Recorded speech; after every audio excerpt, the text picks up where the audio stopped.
누가복음 18장 1절부터 8절까지 우리가 함께 봉독했습니다. 이 말씀은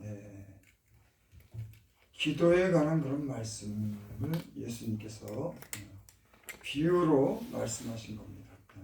18장 1절 보니까 예수께서 그들에게 항상 기도하고 낙심하지 말아야 할 것을 비유로 말씀하여. 이 말씀은 예수님께서 하신 말씀이에요.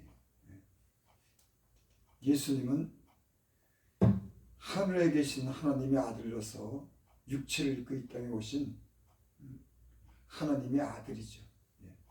세상의 모든 사람들은 사람의 아들입니다. 다 육체적인 관계를 통해서 다 태어난 사람이지만 이 예수님은 큰 육체적인 관계가 아니라 동정녀 마리아의 몸에서 태어난 하나님이신 거예요. 그래서 예수님은 하나님과 동등됨을 여기지 아니하고 하나님과 동등하신 그런 하나님이신 겁니다. 그 지금 예수님께서 말씀하신 거예요. 이거 하나님의 그런 말씀을 예수님께서 우리에게 들려주신 겁니다. 뭐라고 말씀하냐면 그들에게 항상 기도하고 낙심하지 말아야 할 것을 비유로 말씀해요. 그들이라고 하는 것은 그 자리에 있는 모든 사람들, 오늘날로 말하면 이 말씀을 듣는 모든 사람들, 현재 모든 사람들에게 이 말씀하는 겁니다. 근데 뭐라고 말씀하냐면 항상 기도하고 항상 기도해야 될 것을 낙심하지 말아야 할 것을 비유로 말씀해요. 그러니까 이 말씀은 예수님이 왜 이런 말씀을 전했냐면은 기도하다가 낙심될까봐 항상 기도하시라고 비유로 말씀하시는 거예요. 기도하다가 때로는 낙심이 되죠. 이 기도를 왜 안 들어주실까 하고 낙심하고 포기할까봐 예수님이 지금 낙심치 말고 항상 기도해야 될 것을 비유로 가르쳐 하신 말씀입니다. 그 비유가 뭐냐면은 2절 어떤 도시에 하나님을 두려워하지 않고 사람을 무시하는 한 재판관이 있는데 그 도시에 한 과부가 있어 자주 그에게 가서 내 원수에 대한 내 원한을 풀어주소서 하되. 이 비유가 뭐냐면 어떤 도시에 하나님을 두려워하지 않는 사람까지 무시하는 재판관이 있었다. 또 그 도시에 한 과부가 있었다. 그러니까 예수님께서 비유로 말씀하신 이 비유는 두 사람을 비유로서 가르쳐 말씀하신 겁니다. 어떤 사람이냐면 그 도시에 하나님을 두려워하지도 않고 사람을 무시하는 재판관이 있었고 또 한 과부가 있었다. 지금 이 비유는 무엇을 우리에게 상상하게 합니까?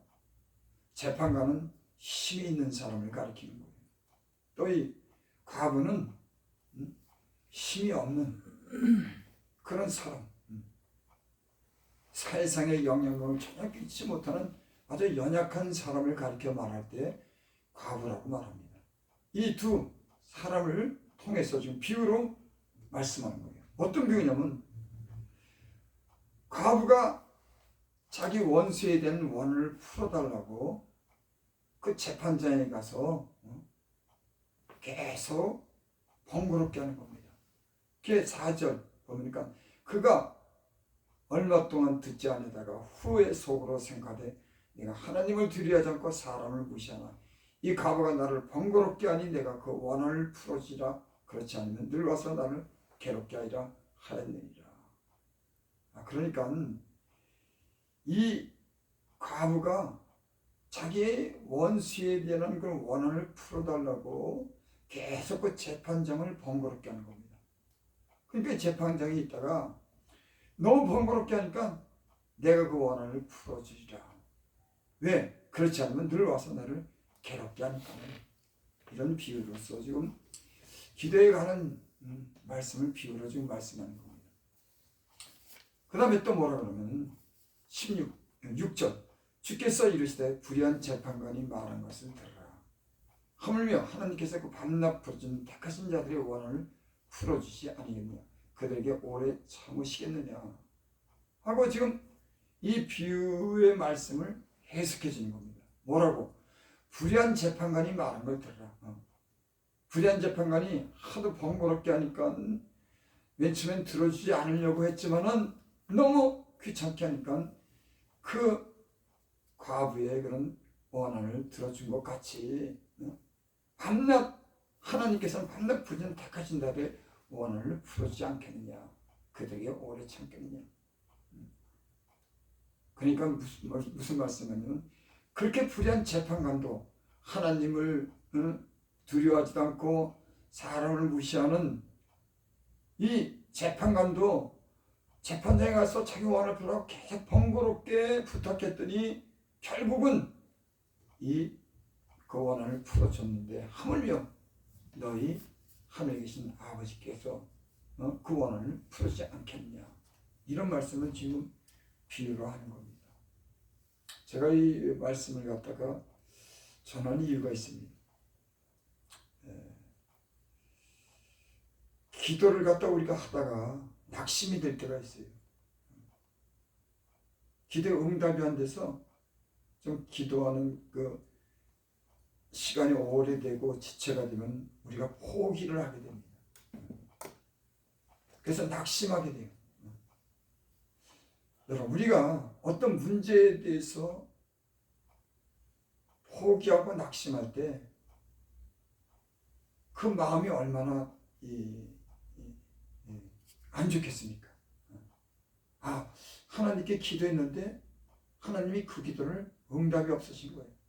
그럴 때 그 사람이 얼마나 낙심이 되겠냐고. 예수님은 이런 사람들에 대한 염려를 하신 겁니다. 여러분, 오늘날도 그런 일들이 많이 일어납니다. 기도하는데 결국 기도가 더디 이루어지거나 응답되지 않으면 그걸로 인해서 낙심하고 낭망해서 더 이상 기도를 하지 않는 그런 일들이 있어요. 여러분, 하지만은 오늘 말씀한 것 같이 불의한 재판관에게 가서 그 과부가 번거롭게 했더니 들어준 것처럼 하물며 너희 아버지께서 기도를 들어주지 않겠느냐. 지금 누구 말씀이에요? 예수님 말씀. 예수님께서 낭망할까봐 항상 기도하기를 바라서 이런 말씀을 우리에게 주시는 줄 믿습니다. 여러분, 기도하지 않는다고 하는 것은 낙심한 겁니다. 낭망이 된 거예요. 하나님은 우리가 낭망하지 않기를 바라요. 여러분, 기도가 우리가 생각하는 때에 그렇게 항상 쉽게 응답되지 않습니다. 어떤 기도는 빨리 응답되는 것도 있지만은 어떤 기도는 시간이 걸려야지 응답되는 게 있어요. 근데 이 응답되지 않아서 낙심하는 사람이 얼마나 많은지, 거기에 대해서 예수님이 염려가 돼서 이런 사람들에게 항상 기도할 것을 갖다가 지금 말씀하는 겁니다. 여러분, 우리의 기도가 지금 이루어지지 않아도 낙심하지 마시기 바랍니다. 아멘. 낙심한다고 하는 것은 포기하는 것을 얘기해요. 여러분, 하나님은 우리의 기도를 들어주지 않아서 포기할 정도로 하나님은 무정한 분이 아니에요.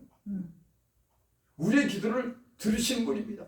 하지만 그 시간과 때는 하나님이 정하시는 거예요. 대신 낭망할까봐, 낙심할까봐 하나님은 우리를 향해서 그런 낙심되는 그런 마음에 대한 염려 때문에 이렇게 끝까지 참고 기다리라고 하는 그런 말씀인 줄 믿습니다. 제가 이 말씀을 준비하면서 왜 낙심이 될까 이런 생각을 해봤어요. 맨 처음에는 기도하라 그래서 기도했는데 하다 보니까는 본인이 믿음이 점점 안 생기는 거예요. 왜? 기도가 빨리 응답되지 않으니까는 기도를 안 들어주시나 봐. 나 이런 원한 맺힌 일이 있는데 하나님이 이렇게 안 들어주시지? 그런 생각을 사람이 갖지 않겠습니까? 그런데 여러분, 하나님이 살아계신 걸 믿고 하나님이 이루어 주신다고 하는 그런 믿음을 갖는 사람은 포기하지 않습니다. 왜? 하나님이 듣기 때문에. 언젠가는 그 기도에 대한 응답을 하겠다고 하는 그런 믿음이 있으면 그 믿음 때문에 포기하지 않는 거예요.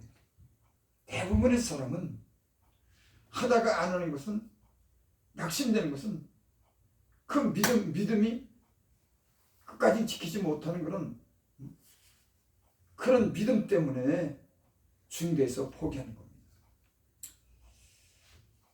저도 이제 기도를 하면서 이렇게 지금까지 지내왔지만, 어떤 기도는 몇 년씩 걸리더라고요. 기도가. 어떤 기도는 수십 년이 걸립니다. 어떤 기도는 금방 하나님이 응답하는 기도도 있어요. 특별히 저는 내 몸이 아플 때는 그 기도에 대해서 하나님이 금방 응답해 주더라고요. 내 몸 때문에, 내가 내 몸에 드는 어떤 질병 때문에 두려워하고 근심이 돼서 하나님을 향해서 내가 간절히 믿음으로 고쳐달라고 할 때 하나님이 그 기도를 두고 여지껏 많이 고쳐주셨어요. 그런데 어떤 기도는 시간이 오래 걸리더라고요. 근데 이 목회를 하는데 저의 나름대로 부흥되기를 원했잖아요. 그러면 내 마음에는 내가 부흥시켜서 이렇게는 기도를 안 했지만은, 그래도 내 마음에는 교회가 부흥되기를 간절히 내 마음속에는 원했어요. 근데 그게 20년, 30년 가도 이게 교회가 변함이 없는 거예요. 제가 목회를 한 30년가량 했어요. 전에 시흥시하고 다른 데서 했을 때는 그때 10대 명까지 이렇게 목회를 했습니다. 그러면은 그 마음이 애타잖아요. 교회를 좀 이렇게 남부럽지 않게 하고 싶고, 많은 사람들이 교회 모여서 좀 찬양도 하고, 찬양이 좀 이렇게 울려 퍼지고, 함께 힘차게 기도하고, 그 가운데 사랑으로 교제하고, 좀 교회가 이래서 좀 뜨겁고, 이렇게 충만해야 되는데, 그런 걸 못 느끼고 사니까는 그 마음이 얼마나 간절해지겠어요. 근데 그 기도는 지금까지도 그렇게 내가 원하는 대로 되지 않더라고요. 그래서 제가 생각을 했어요. 왜 그럴까? 제가 이제 우리 어머니한테 이제 안산 가서 이제 예배를 드려요. 그럼 우리 어머니가 호산나 교회를 축복해달라고 이렇게 기도를 해요. 네, 기도하는데, 그 이제 텔레비에 이제 나오는 유명한 목사님들이 성도가 많잖아요. 예. 저 목사님 좀 훌륭하시네. 이제 내가 이렇게 우리 어머니한테 그렇게 얘기를 하면은, 성도를 보내주는 건 내가 보니까 말씀을 잘한다고만 보내주는 거 아니라 하나님께서 보내주셔야지. 말씀 잘하기로 하면은 큰 교회 목사님보다도 말씀 잘하는 목사님 딱 맞습니다. 하나님이 보내주셔야지. 하지만 물론 강단에 있는 목사님들이 잘 준비된 성령 안에서 진리의 말씀을 참 바르고 확신하게 전하는 것 너무 중요합니다. 그렇다고 남들처럼 그렇게 크게 부흥되는 것은 자기 소관이 아니더라고요. 하나님이 때가 있고 그 때에 맞춰서 보내주시더라고. 그 마음대로 안 돼요. 하지만 저는 이 목회를 포기한 적이 없어요. 지금도 교회가 앞으로 부흥될 것을 저는 기대를 합니다. 아멘. 그리고 이 올해는 어떤 변화가 있지 않나 싶은 그런 믿음을 가지고 그 기도에 대해서 좀 더 열심을 하게 돼요. 교회 부흥에 대해서. 저는 교회 부흥에 대해서 내 입술로 내가 하나님 부흥시켜달라고 그렇게 말은 못했어요. 근데 요즘에는 내 마음에 그런 마음이 생기더라고. 하나님, 이 교회가 좀 부흥이 됐으면 좋겠습니다. 그래서 찬양하는 사람들도 모여서 함께 찬양을 하면 얼마나 좋겠습니까? 여기 모인 사람들이 하나님을 위해서 기도하고 서로 사랑으로 교제하고 이것이 따뜻하고 풍성한 하나님의 은혜가 넘쳐서 서로 교제하는 이 왕성하고 풍성한 그렇게 됐으면 좋겠는데 그러지 못하니까 거기에 대한 그래서 제가 기도는 하나님의 어떤 기도에 대해서는 일찍 응답하는 게 있지만 어떤 기도는 시간이 필요한 게 있더라. 맞아. 근데 목회를 해보니까는 목회자들한테 뭐가 필요하냐면 만들어지는 시간이 필요하더라. 맨 처음 목사 안수 받고 막 열정이 있고 막 하면 될 것 같은 이런 의욕은 강렬하고 열심도 많았는데 그 사람이 그런 목회를 할 만큼 어떤 격이 안 된 겁니다. 때로는 급하기도 하고 때로는 그냥 막 너무 막 화를 내가지고 그것이 전혀 덕이 안 되고 잘 나가다가 막 그런 분들이 있어요. 보기에는 괜찮은데 문제가 부딪히는 걸 감당을 못하는 거예요. 제가 이제 우리 목사님들도 보고 사람들도 보니까 이 분노하고 성내는 것에 대해서 다 거기 문제가 있더라고요. 진짜 편안하고 온유하고 어떤 문제가 있어도 그걸 갖다가 평안하게 온유한 마음으로 넘어가는 사람은 드물더라고요. 다 보면 어떤 문제에 대해서 거기에 대해서 굉장히 어떤 말할까 분노하는 것도 있고 때는 살다 보면 폭발하는 것도 있더라고요. 대부분 그러더라고요. 아주 진짜 어떤 시험하고 막 건들고 막 힘들겠는데도 그걸 갖다가 말없이 넘어가는 사람들은 별로 없더라고요. 다 따지고 어떤 문제를 삼아서 서로 관계가 서먹서먹하고 안 좋은 일들은 너무너무 많은 거예요. 그 다음에 또 화해도 되지만 그 순간을 이기지 못하고 넘어가는 경우가 많더라고요. 그래서 이 목회는 안다고 되는 것도 아니고 의욕이 있어도 되는 거 아니에요. 그 사람이 만들어져야 되는구나. 만들어져야 되는구나. 그래서 이 민수기인가요? 보면 모세에 대해서 그렇게 이제 평가하죠. 모세는 지면의 모든 사람보다 온유함이 승하더라.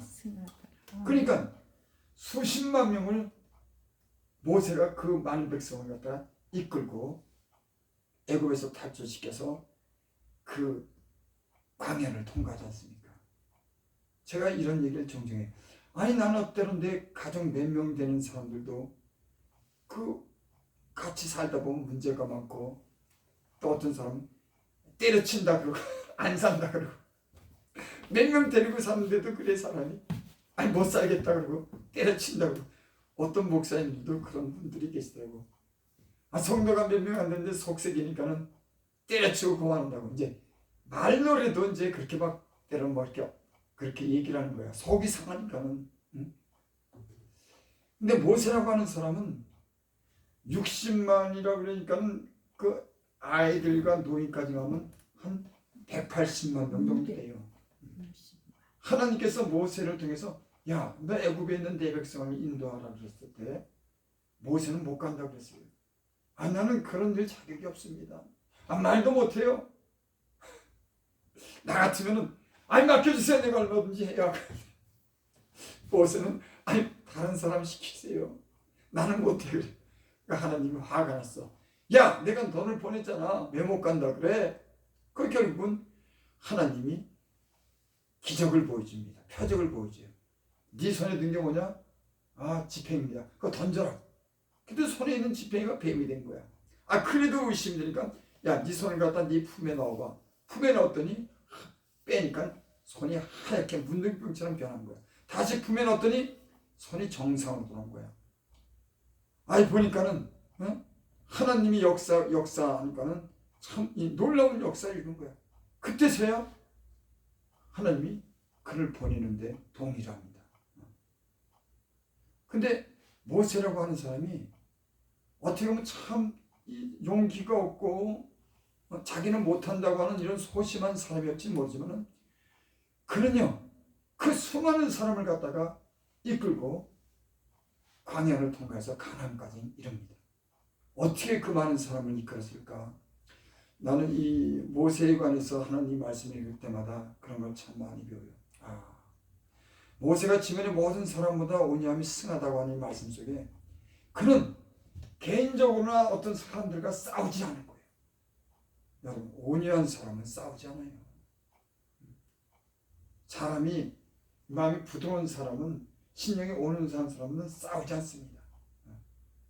그 대응하는 것이 부드러워요. 근데 많은 사람들은 그렇게 부드럽고 온유하지 못합니다. 다 대항해서 싸우고 이래서 어떤 그런 혼란을 일으키는 경우가 너무나 많은 거예요. 그래서 모세는 이 그 많은 사람을 이끌어가는 그런 비결이 뭔가 했더니 그 마음이 온유했구나. 저는 그리고 하나님만 의지하고 하나님만 바라보고 갔구나. 그래서 그 수많은 사람, 그 문제 많은 사람들을 이끌어갔구나. 그 애굽으로 인도했을 때, 애굽이 아니야. 그 광야로 인도했을 때 그 이스라엘 백성이 모세를 향해서 굉장히 불평을 많이 합니다. 불평을 보통 하는 게 아니에요. 먹을 것이 없다고 해가지고 막 불평을 하고, 그래가지고 힘들다고 물이 없다고 불평하고 다시 애굽으로 돌아간다고 하고 막 보통 문제를 일으킨 거 아니에요. 그때마다 모세가 그들 앞에 엎드렸더라. 성경에는 그래요. 그들이 돌로 치려고 하고 그 대항하려고 할 때 모세 아론이 그들에게 엎드렸더라. 나 같으면 안 그랬을 것 같아요. 아니 하나님이 준 지팡이 있고 권위가 있고 그 열 가지 재앙을 다 내렸는데 야 너희가 나를 그렇게 무시할 수가 있어? 내가 어떤 사람인데 하나님이 함께한 사람이야. 너희들 왜 그래? 막 이렇게 따졌을지 몰라요. 아마 저는 그랬을 거예요. 하나님이 나를 세워서 애굽으로 너희를 인도해서 내가 수많은 기적과 표적을 하나님 통해서 이 집행을 통해서 능력을 나타냈는데 모세가 대단한 사람입니다. 홍해를 집행으로 내리면 홍해가 갈라지고 10가지 재앙을 강을 갖다가 집행으로 치면 피가 되고 그 강이 티끌을 뿌리면 그 티끌이 막 이가 되고 보통 그 정도로 하나님이 권위를 줬으면은 참 이렇게 굉장히 어떤 대단한 완력으로 그 백성들을 갖다 다스려야 텐데 마음이 온유하다고 하는 걸 내가 읽고 나서 모든 사람들 온유하다고 해서 저도 보니까 온유한 사람은 싸우지 않더라고. 근데 이 모세가 싸움을 하는 거야. 그리고 하나님 말씀이라 그러면 그 말씀에 아주 순종할 정도로 온유한 사람이 된 거야. 그래서 제가 이 목회를 하면서 제가 이 배우는 게 뭐냐면 목회는 마음이 좀 온유하고 이 좀 부드러워야 된다. 이 많은 문제를 갖다가 이 문제를 삼으면은 이거 목회 못하겠구나. 그래서 하나님이 우리를 갖다 이렇게 온유한 사람이 되게 하는구나. 싸우지 않고 때론 그저 듣고 양보하고 하나님 말씀에 순종. 왜 그럴까요? 목회나 전도는 내가 하는 게 아니라 하나님이 하는 거예요. 제가 지금까지 살면서 그걸 깨달았어요. 그 사람의 마음을 하나님이 움직였지. 사람이 물론 전도하고 전하고 그렇게 한 결과가 그렇게 나오지만 결국은 결정을 하는 거예요. 물을 심느니라 물을 뿌리는 자는 같으나 자라게 하시는 이는 하나님이시냐. 심는 이도 물 뿌리는 이도 같지만은 그래서 자라나게 하시는 이는 하나님이시다. 제가 예수님을 믿으면서 그런 걸 자꾸만 인간의 한계는 열심으로 해야 되지만 그것을 열매 맺게 하는 그런 힘은 하나님이 하는구나. 그래서 교회를 잘 이끌어나가려면 그런 제목이 되겠구나. 마음이 좀 이렇게 온유한 그런 마음, 다른 사람을 품는 그런 마음, 그런 마음이 필요하다고 하는 것을 제가 깨달았습니다. 오늘 말씀 가운데 다른 쪽으로 이렇게 말씀을 드렸는데 오늘 말씀의 이 내용은 기도하다가 포기하지 말라고 하는 그런 하나님의 말씀입니다. 여러분, 우리는 우리에게 주어진 어떤 전개의 문제든지 우리 어떤 사람의 문제든지 어떤 우리 마음의 소원의 문제든지 우리는 낙심하지 말고 예수님의 한 말씀처럼 기도하면은 언젠가는 그 기도에 대한 응답이 있다고 하는 것을 예수님이 오늘 친히 우리에게 말씀해 주시는 줄 믿습니다. 아멘. 기도드립니다. 아버지 하나님, 오늘 말씀을 통해서